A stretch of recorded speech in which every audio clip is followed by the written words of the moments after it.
Hello সবাইকে। বলে না মেয়ে থাকা নাকি ভাগ্যের ব্যাপার, আর মেয়েরা নাকি মায়ের কষ্ট বোঝে। সত্যিই মেয়েরা মায়ের কষ্ট বোঝে। আজ দেখলাম, আজ এত শরীর খারাপ, মাথা যন্ত্রণা করছে। আমার মেয়ে আমার কাছে এসে বলে, মা তোমার কি হয়েছে?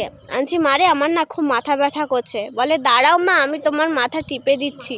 বলে আমার মাথা টিপে দিচ্ছে, বলছে সোনটা মা, সোনা মা, কত আদর ওর। ভগবান যে এত সুন্দর উপহার আমার কাছে পাঠিয়েছে, তার জন্য তাকে অসংখ্য অসংখ্য ধন্যবাদ আর প্রণাম জানাই।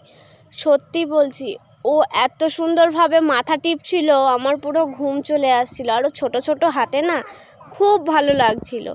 আর ও শুধু আমার সাথে বলছে, ও মা কমেছে, ও মা ভালো লাগছে, এরকম করে বলছে। আর এইদিকে আবার দুষ্টুমি করছে।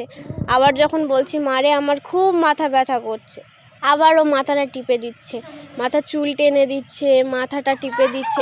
এত সুন্দর টিপে দিচ্ছে, আমি না বলে বোঝাতে পারবো না, এত ভালো লাগছিল। তারপর তার সাথে তো আদর ফ্রি রয়েছেই, ওর যে কত আদর। এরপর আমার মুখের দিকে তাকে একটা হাসি দিল। সত্যি বলতে আমার প্রাণটা না পুরো জুড়িয়ে গেছে।